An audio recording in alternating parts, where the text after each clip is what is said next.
Welcome, everyone, to Hot Science at Home. We're glad you can make it. The Environmental Science Institute at the University of Texas is excited to bring you the latest and coolest advancements in science through Hot Science at Home. And please join me in welcoming Professor Kerry Emanuel, our special guest for this evening. Hey, Kerry, how are you tonight? I'm just fine, Jay, and thanks for having me on your show. Welcome back to the show. Kerry is a professor of meteorology at the Massachusetts Institute of Technology.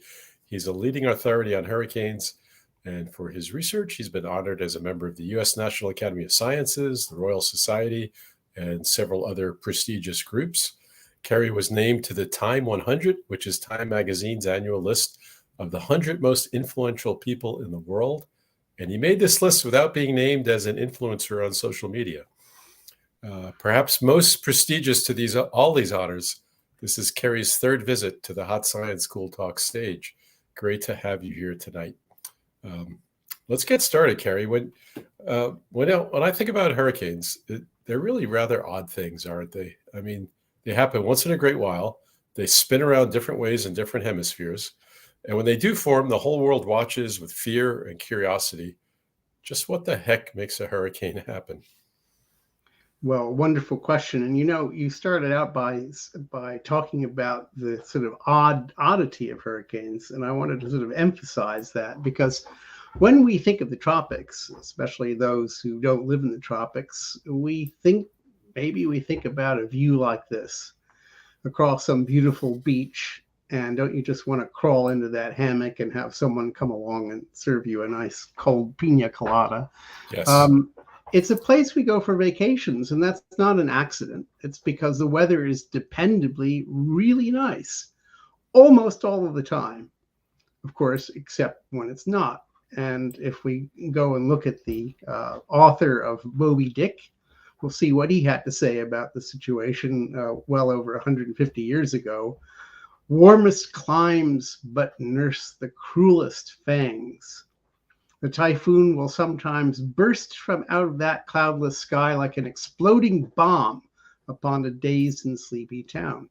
So why is it that these benign, peaceful tropics with the calmest weather on the whole planet suddenly can erupt into the most violent storms we have on the planet? So to think about that, I'm going to cut to a little cross section through a hurricane. But let me first say, this is a photograph of damage from Hurricane Ian, which we just had not many weeks ago in Florida. And you can see the horrible destruction. I'm sure I don't need to tell you, you've seen plenty of pictures like this on TV. When it happens, people, no matter how much they might have heard about hurricanes, find it unbelievable. This storm probably cost more than $100 billion in total losses.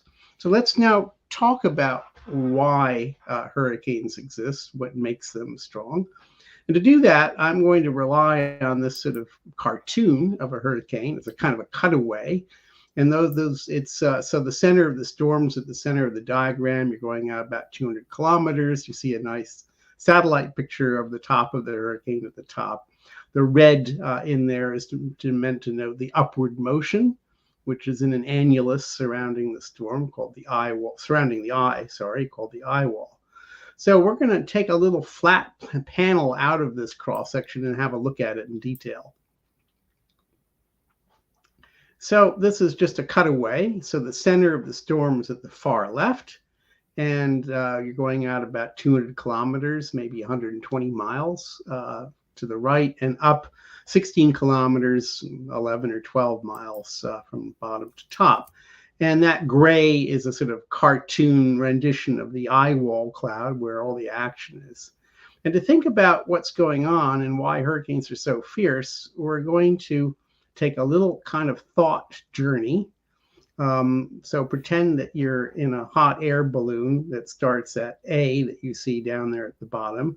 And if you were so unwise, believe me, I don't recommend you try this. If you were so unwise as to go on a ride in a hot air balloon in a hurricane, you'd find yourself spiraling around the storm, of course, but also down near the surface, you would be spiraling inward toward the center. Now, you may have noticed some gaudy colors on this diagram. That's a measure of the heat content of the air. For people who've had some thermodynamics, it's called entropy, but never mind. It's just a measure of how much heat is in the air. You'll notice that when you're spiraling in from A to B, the colors get warmer. The heat content is going up. And that is the main thing that's driving the hurricane. Where's that heat coming from? It's coming from the ocean. The hot ocean waters evaporate, and they evaporate faster the harder the wind blows. And when you evaporate water, you take heat from the ocean. We all have that experience that when we're wet, we feel cold. That's the same thing going on. Water evaporating from our skin is drawing heat from our body. And that heat energy doesn't disappear. It gets added to the air. Then when you get to B, that warmer air now rises. It's now somewhat warmer than the air outside the storm. As you know, hot air rises. And it goes up along a line of constant color, if you look at it, which means its heat content isn't changing. We call that an adiabatic leg. And then finally, when it gets in the far outer regions, nominally point C, it will begin to sink. And the heat that it acquired from the ocean is lost by infrared radiation to space. So you're going from C to D, from the warmer colors to the colder colors. And then finally, you close the cycle D to A. Now, those four legs happen to be the legs of the most efficient engine you can have that converts heat energy into mechanical energy. And this mechanical energy in this case is wind. And so this is a ginormous heat engine that takes energy out of the ocean and moves it to the very, very low temperatures of the upper atmosphere at the top of the storm. And the fact that it's so cold at the top and there's so much heat in the ocean is what makes hurricanes so strong. So your simple, straightforward model of a heat engine using thermodynamics and theory have allowed you to actually make some important predictions about hurricanes and their strength, right? The world has basically watched hurricanes become stronger over the years. And this is consistent with what you and other of your colleagues first hypothesized 35 years ago. What is, given this perspective, what can you share with us about the current state of knowledge of how climate change is going to affect hurricanes in the future? Well, that's a very good question. And we're so all of us working on this problem are trying to figure out the answer, but we're making progress. And the heat engine theory, which I just explained, actually allows us to make some kinds of predictions. And specifically, the heat engine tells you how strong a hurricane could be under ideal conditions in any given climate. But if you warm the climate, that speed limit goes up. And when we look at climate models, we see the effects of this. So what I'm showing you on this picture here is a chart that runs all the way from the year 1850 to the present, and then from the present all the way to the end of the century. And what you're looking at is the frequency of Category 5 storms, the highest category storms, the frequency on the planet, okay? This is all the storms on the planet that reach Category 5. And these numbers have come from computer models called climate models. 9 of them we use for this. And it's not the direct output of those models, but a special kind of downscaling where we zoom in on hurricanes and resolve them extremely well. So the blue curve is the mean of these 9 models run over the course of the 20th century and all the way up to the year 2014. And the shading shows the scatter among those 9 models. Well, you can see it's a pretty flat curve. There might be a slight upward slope to it. And then we take those same 9 models and we start dumping CO2 into them at the rate of 1% per year. And when we do that, the climate gets warmer. And the number of Cat 5 storms, that red line, starts going up. And even though there's uncertainty as denoted by the shading on that line, you can see that red line going up. So we may start at around 10 per year on the planet, but at the end of the century, we've almost doubled that. These Category 5 storms are incredibly destructive. So we're kind of worried about this. Now, I'm showing you wind here. But wind isn't the only problem. In fact, it isn't even the main problem. The main problem is water. And what this slide shows, it's not a very nice slide to talk about, is in the United States, although this is qualitatively true everywhere in the world, it's the number of deaths by cause. So the very top bar, this blue bar, are deaths from fresh water. These are big floods that are caused by torrential rain. That's the big killer in hurricanes. And the next biggest killer is salt water, because of a phenomenon called the storm surge, which I'll show you about in a minute. That this kills an awful lot of people. And in fact, in Bangladesh, back in 1970, one storm killed 500,000 people that way. So it's a very, very serious problem. Wind is third. We think of these as windstorms, but water is the killer. And then there are other things that go along with hurricanes, tornadoes, and aircraft accidents. But the big ticket item is water. Now, the storm surge is interesting, and I want to show you a film of a real storm surge taken in a typhoon, and then we'll talk about it. All right.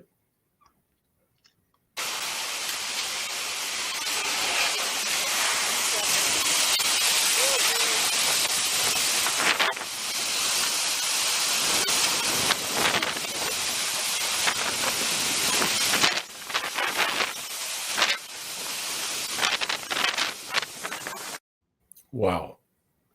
The fellow who filmed that was extraordinarily lucky to survive. It's the same thing as a tsunami. It's the same identical phenomenon, except it's been caused by wind rather than by shaking seafloor. Now, if you live in a coastal region in the tropics and you're ever told to evacuate because of a hurricane, I want you to remember this film. Okay, that's why we want you to evacuate. You're not going to survive that. It's not like the water is going to slowly come up and you'll figure out how to get up on your roof. That's true of many freshwater floods.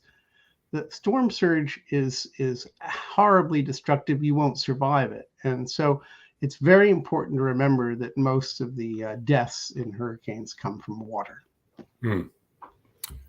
Which prompts me to ask, what are some of the more common misconceptions about how these more intense hurricanes that are coming, how are they going to impact us? Well, one of the most profound misconceptions is the one I just talked about, but I'd like to sort of hammer that home a little bit. And that is that the misconception is that wind is the big killer in a hurricane. It isn't, it's water. And here I'm showing you a photograph of the floods that devastated parts of Houston, Texas during Hurricane Harvey back in 2017. There are a lot of misconceptions about it. The fact is that the wind speed, we do expect to go up. That's why we expect to see more Cat 5 storms. That's very serious. But it doesn't take a big increase in wind speed or in rainfall to cause a big increase in destruction. And it's something that's a little bit hard to wrap one's mind around. But the fact is that civilizations all around the world, including ours, are very finely adapted to the climate we've enjoyed for about the last 7,000 years since the end of the last ice age. We build stuff right down to sea level when, if you turn the clock back 10,000 years, sea level was 400 feet lower, right? We can't tolerate even a tiny fraction of that because we're so finely adapted. Our buildings, building code says that you should be able to withstand 100-mile-an-hour wind. Good, the house survives. If it were 105, it blows down. Nobody wants to spend the extra money. And this is just economics. So it doesn't take much of a change in climate to produce very large changes in destruction. So the bottom line here is that we think we understand from this heat engine theory of hurricanes that the speed limit on hurricanes will go up. And we see that happening. In nature, we see this thermodynamic bound, which is easy to calculate, changing, and we see the actual intensity. Well, I should say the actual fraction of storms that reach high intensity are going up. What we don't know yet is whether there'll be more storms or fewer. And journalists get very confused about this all the time, and they'll say one thing or the other.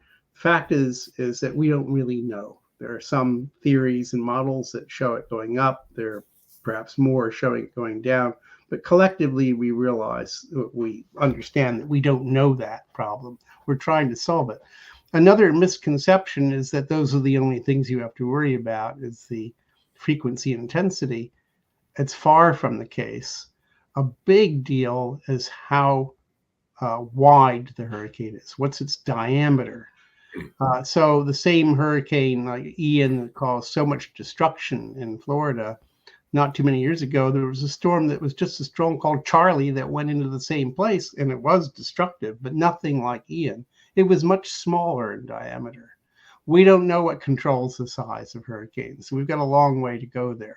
So I could go on at some length about misconceptions, but that's a few to get you started anyway. Yeah, thanks. So, currently we're facing these very destructive phenomena. They're going to be more destructive in the future with some uncertainty surrounding that. But taking a step back, how do our current policies help mitigate or not against the destructiveness of hurricanes today? And how might we need to change them going forward? Well, the policies are very flawed. And I can say that with some authority, having studied them, and almost everybody in my field would tell you the same thing. Why is that? And how are they flawed? They're flawed in such a way that we will expect to see ever increasing hurricane damage, even if there's no change in the climate at all. The policies have the effect of encouraging people to move from less risky places to more risky places. And we see this all around the world. In fact, the number of people exposed to hurricane hazards globally has tripled since 1970. People are moving into hurricane-prone places in droves, like lemmings to the sea. And if you try to understand why that's so, you can say, well, there's the lure of the ocean, and that's always been true, and it remains true. But there are policies in place that basically underwrite people to move to risky places. Let me talk about a few of those. So insurance, the kind of insurance you might pay for your home, for example, is mostly private, especially the kind that covers wind damage. But it's heavily regulated, as it needs to be for some reason, for various reasons, by individual states. The problem is that process has been politicized, and people who build expensive, flimsy places on the coast have agitated through their representatives to put caps on insurance premiums, so that the premiums these people are paying for these mansions on the water are way less than is justified by the risks they incur. Now, of course, in the end, somebody pays. And what's happening, and demonstrably, is it's the people living in risk-free places or very much less risky places are paying too much premium to subsidize the generally wealthier people who live on the beach. So this is a huge problem, and it encourages people to build not very strong places on the beach. Another problem is that water, which we've just seen, causes the most death and also the most destruction, isn't paid for by private insurance at all. It's paid for by the federal government under a program called federal flood insurance. That program is subject to political pressure, and we've seen some very egregious incidents of that in the last 10 or 20 years. And people living in very risky places get their state representatives to crack down on the feds and have their insurance premiums lowered. And of course, who pays? The rest of us. Taxpayers, in this case, are paying for that. Finally, when through all of this, your big modern mansion on the beach gets destroyed by a hurricane, well, who comes to the rescue? Even if you don't have federal flood insurance, it's going to be declared a disaster zone, and you're going to get big money to rebuild without any incentive to build it somewhere else.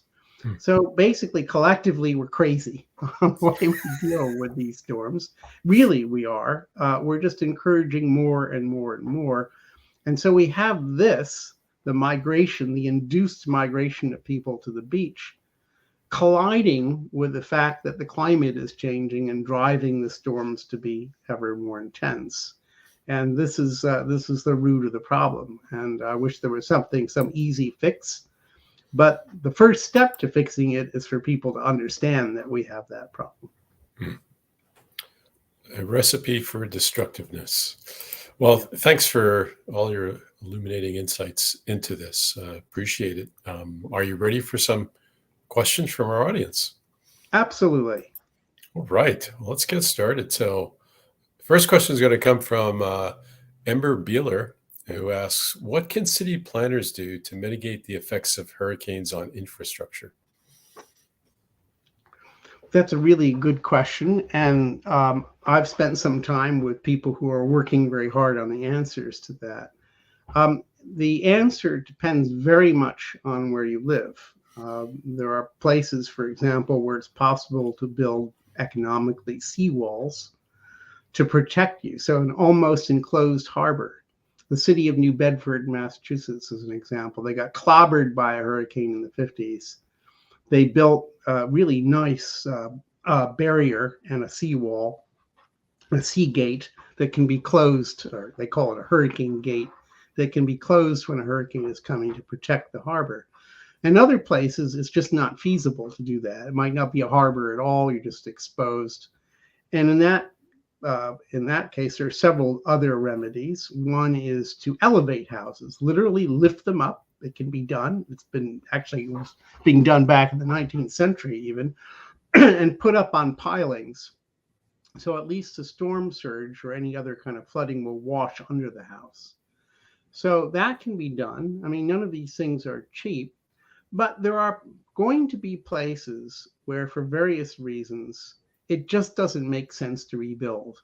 If a big fraction of it's been lost, if the land is sinking, the sea level is rising, it gets to be more and more and more expensive. Sometimes we have to consider the option of relocating. That's just the reality. Yeah.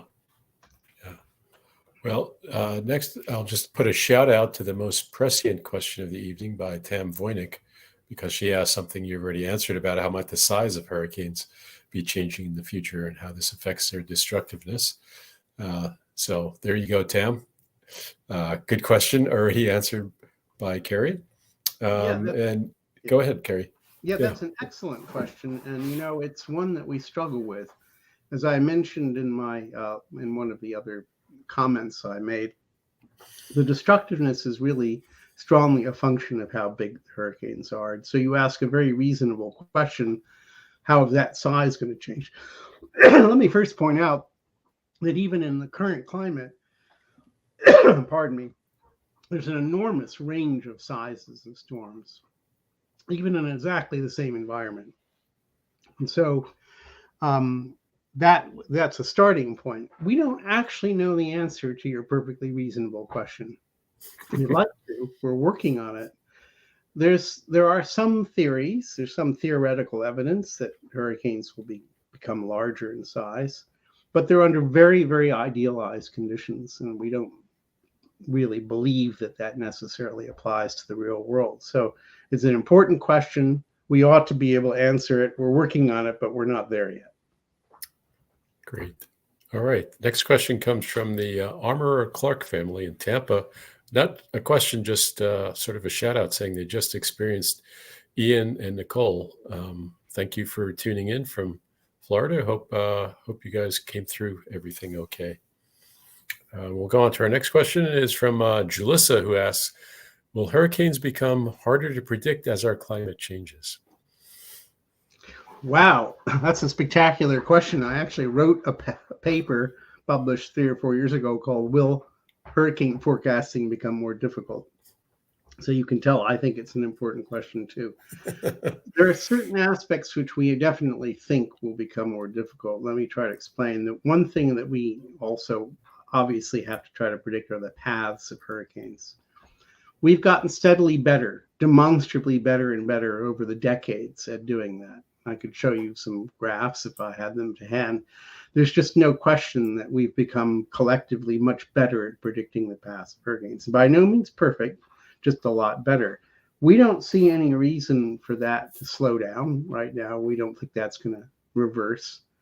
The other thing we have to get right, among other things, we have to get right the size of the storm. We just talked about that, and I just mentioned that we don't really know what we're doing in that sphere yet. But it's very important to predict the intensity, as, for example, measured by the wind speeds in the hurricane. We're not very good at that today. It's harder to predict than the track. But there's very, very solid evidence from theory, from models, and also from observations that that's going to get tougher. And the reason is a phenomenon we call rapid intensification. It's a somewhat arbitrary term, but it denotes the problem that we might have for a weather forecaster. Imagine that you're a weather forecaster, you're on duty. It's 7 o'clock one evening. There's a tropical storm in the Gulf of Mexico, and it's probably going to make landfall the next day around noon somewhere. Let's say the Florida Panhandle for the sake of it. You wake up next morning, you've got a Cat 4. Okay, that's called rapid intensification. Mm-hmm. Now you don't have time to evacuate. Now you don't have time to get people out. That's a forecaster's nightmare. And the one thing that we're quite confident about is the rate of intensification of hurricanes will go up with temperature, even faster than their peak intensity will go up. And so that element, and it's a very important element of forecasting, I think is going to get tougher. And let's just hope that our forecasting prowess increases fast enough to compensate for that. But right now, that's not looking too good. Thanks. Yeah. Our next question comes from EKGB 321, who asks, what makes a hurricane stall over a region and others move through quickly? Very, very good. Very interesting question. So hurricanes, if you want to kind of try to imagine an analogy to that, imagine you're sitting next to a nice mountain stream. You know, it's tumbling down over rocks and there's swirls and eddies. And you were to throw a cork or something into the stream and follow it, okay? The cork might even be spinning, but to a very good approximation, it's just being carried along by the water currents. And that's true of a hurricane. They're carried along by the air currents in which they're embedded. And as you know, even without hurricanes, particularly when you get to higher latitudes, these currents are changing all the time. The wind speed at the surface changes. You have windy days, you have calm days, and this reflects the fact that these air currents are changing. And so the hurricane, if it's moving along in an air current and the air current gets weaker and weaker, the storm's going to slow down. And if the air current stops and slowly reverses, the storm will stall. So it's kind of a chaotic process, but we can predict it on time scales of 3 to 5 days pretty well now. We have that going for us, but they can range all the way from not moving at all to really moving fast, like the Great New England Hurricane of 1938, which was horribly destructive where I live now, was moving at 60 miles per hour when it hit land. Okay. Laura Thomas asks, as an educator, I'd love access to data for students to understand and analyze. I know NOAA has some, but are there other portals where this can be accessed in a user-friendly way? Oh, that's great. And as an educator myself, I love questions like that. There's a heck of a lot of data and information out there, but as you've discovered, it's not easy to discover where it is. Yeah, NOAA has a very nice website and they distribute a lot of data. It depends very much on what you're looking for. If you're looking for real-time forecast information, there's a lot out there and I'd be happy to point you out. If you're looking for educational materials to use in the classroom, that's another thing altogether. And I can point out, there's a wonderful website operated out of the University of Rhode Island that does a nice job. Of course, it depends on the level that you're teaching to, but I'd be happy for you to write me and ask me that, and I'll try to send you what I have. Great. Appreciate that. Lots of great questions, guys. I hope we can get through them in our time, but we'll just keep going ahead. Let's see. Sierra asks, although many end of the world movies are pretty far-fetched, are there any new patterns in weather that are showing we may be moving towards these kinds of conditions Just an interesting question, Sierra adds. Not to make us too worried, hopefully. Yeah, it's a question that needs to be asked. And when you look at risks, everyday risks, like are you going to make it if you cross a busy street, for example? We're naturally interested in what we call the tails of the risk. Like if I told you you're about to cross a busy highway, I said there's a 90% chance you'll make it, right? What does that mean to you? It means you're not going to do it, because it means there's a 10% chance you're going to get run over. And you would never go, even though there's a 90% probability you'd make it. That's the 10% is way, way too much, because of what's at stake, right? Your life. You wouldn't do that. If you were going to roll some little plastic baseball across the highway and take bets on whether it would make it, and there's a 90% chance it'd make it, you'd say, yeah, I'll put my odds that the ball will make it, because there's no consequence if you're wrong, except that you're wrong, right? So that's the nature of risk. And yes, so we need to be worried about that tail. What keeps us awake in the climate community is the recognition that in the geological past, there have been sudden shifts in the climate. We don't understand them, therefore we don't know how to predict them, but also we can't rule them out. So I would bet against them, but I would also try to understand them much better and hopefully someday prepare for them. Right on. Our next question comes from Krithika, who asks, I have friends living in Florida that are dealing with hurricanes all the time. How long will it be before living by risky places just isn't feasible? Well, that question is interesting and important, because in the end, for the most part, it's a personal decision, or it might be a group decision if it's a family or a community. And it's hard to say. Some people are very risk averse. Some people don't mind the risk. What I think we have to start doing as a society is stop paying people to take risks. That's crazy, right? We shouldn't be doing that. We should, things like house insurance premiums should accurately reflect the risk, so the rest of us don't end up subsidizing. If you want to jump off on a bungee cord, that's your business, but don't make me pay for it. Other than that, right, if we have a risk neutral society, it comes down mostly to individual decisions. That's just the way it is. Right.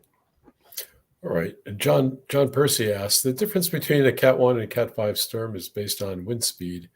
Is there a difference between those categories in terms of rainfall? Storm surge is greater, but not leading cause of death. So you've hit on a very sensitive point in my community, and that is the whole problem of categories. And to answer your question directly, the category, the Saffir-Simpson category scale we use, is just about wind and nothing else. And that's what's wrong with it, because as we've just seen, it isn't the wind that's normally the problem, it's the water. And that category says nothing whatsoever about water. You can have a horrible rainstorm that floods and kills people, which was no more than a tropical storm. Sandy, which devastated lower Manhattan, was a tropical storm when it made landfall. It wasn't even a hurricane. So a lot of us have been agitating to get rid of that category and bring in something else, which is a better metric of the whole risk. Now, the way the British do it is they have a simple system. You have a yellow alert, an amber alert, and a red alert. And that's those three categories. And that they're meant to gauge the overall severity of the risk, regardless of what that's coming from. Basically, when you have a red alert, you're supposed to do something and get out. It's simple, and it doesn't make the mistake that the Saffir-Simpson scale makes. So I'm really strongly in favor of getting rid of it. It's caused a lot of headaches. It served a purpose for a time, but it's just not telling us what the real risk is. Wow, interesting. So in your forays into the policy arena, do you think how likely is it to be able to change that? I think it will change, but not for a long time, because it's the people who make these decisions are very, little c conservative. They don't like the change. And the change is disorienting and disruptive, after all. When you're used to some system, you can't just change overnight. So it's Sure. not easy to change. I think it Hmm. will eventually change. All right. Well, so Kerry, you were talking earlier about the uncertainty around the frequency of hurricanes in the future, and Olga asks, what factors may lead to storm frequency decreasing in the future rather than increasing? Well, great question, first of all. It's related to the question that we started with at the very beginning, which is essentially, why are hurricanes so rare? They really are rare. This is why we can go to the nice tropical holiday even in the middle of hurricane season. The chances of you being influenced by a hurricane are very small. That's because there is a natural, also thermodynamic inhibition to forming hurricanes. Ironically, as you warm the climate, this thermodynamic inhibition gets stronger, even though the upper speed limit of the hurricane is also getting stronger. So there's kind of a race between those two. So it's conceivable that you might have less frequent hurricanes because of this inhibition factor, which has to do with dry air 2 or 3 miles above the surface. Hurricanes hate dry air, basically. That gets worse as you warm the climate, and it's because you have these competing factors that we find it difficult to forecast what will actually happen. Mm-hmm. It makes sense. Thanks. So Priscilla asks, where should people move in order to face less damages to their homes? Well, that's a great question too. I mean, you do see, for example, people moving from fire-prone places out west to hurricane-prone places in the east, from the frying pan to the fire, or vice versa. So I think let me say this to you, that if you're contemplating buying a home somewhere, for example, you can go to a pretty new website called Risk Factor, I believe. And it will tell you basically, for any address, you can type in your home address today if you like, what it doesn't do all hazards, but hurricanes, floods, and fires, wildfires, I think it does. It will give you an idea of how risky it is to live there, what your home value is likely to do in response to changing risk, and what your insurance premiums are likely to do going forward because of those risks. So we're making progress, but again, it comes down to how much risk are you willing to take on. Mm-hmm. Lasia asks an interesting question about policy. How might hurricanes impact U.S. policies on foreign territories? Do we extend the same aid and policies? Well, we do to U.S. territories, Guam, for example, in the Pacific Ocean, Puerto Rico, closer to home. But a lot of the neighboring countries or island nations that aren't U.S., of course, don't get that aid. So you have tragedies in the Caribbean hurricanes that Puerto Rico gets bailed out. I mean, things were bad enough in Puerto Rico after Maria, believe me, but there are other islands that basically don't have any aid at all, or if they do, it's slow coming. So it's a good question. And like a lot of other things in this unfair world that we live in, it depends on where you live and which country you're in. Soon asks, have building standards improved enough to reduce damage significantly? The short answer to that very excellent question is yes. For example, we know from looking at the terrible damage that was done recently by Hurricane Ian, that the post 2008 houses did much better than pre 2008. 2008 was a year that they changed the building codes. So there's no magic bullets, but building codes are terribly important. But it's not just important to pass and write the code. It's also important to enforce it. And that's not always easy. And for example, in 1992, Hurricane Andrew, a lot of the houses that were destroyed were shown later to have not been built to the code the way that they legally should have been, because there weren't enough inspectors to go around to enforce the code. So you have to enforce it and you have to get the code right. Yes, it does make a difference. I think we have a very poignant last question here asked by Just Bojack, and I can't imagine a better person to ask this of than you, Kerry. And his question is, will we ever fully understand hurricanes? Yeah, that is a great question to end with. Um, I don't think we ever fully understand anything. It's a sort of asymptotic process. We get better, hopefully, better and better. We might even have setbacks on the way this happened in hurricane science. We actually started off on the right foot in the 40s and 50s and literally went backwards in the 60s. That sometimes happens. And then we sort of figured out we'd gone down the wrong path. So it's 2 steps forward, 1 step back sometimes. So will we ever get there? There will always be something left to explain. I just confident that in general we're going to continue to do better at understanding. Great, thanks. Thanks so much. And we'll put up Professor Emanuel's website and other information if you want to learn more, and you can visit our talk archive. So everybody, please join me in thanking Professor Kerry Emanuel for joining us tonight and with a fascinating Q&A and talk as well. Thank you very much. And what I'd like to say is, everybody, this is our final Hot Science at Home of the semester, and I am delighted to share with you. Next semester, we'll be back to our in-person Hot Science Cool Talks. So have a wonderful weekend, everybody.